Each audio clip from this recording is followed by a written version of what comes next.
All right, so I'm gonna show you the new dinette that they came up with. It's pretty slick.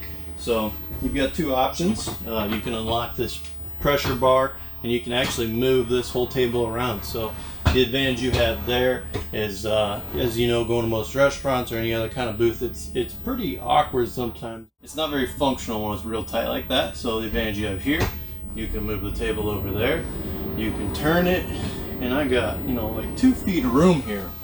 You can just kind of, you can almost square dance with this table if you wanted to. So, you know, there's all kind of things that you can do with this. Very maneuverable, very sturdy, strong. So I'll go through and kind of show you how that bracketing system on the bottom actually works and pressurizes and kind of sandwiches that so that it stays real tight when you want to lock it down.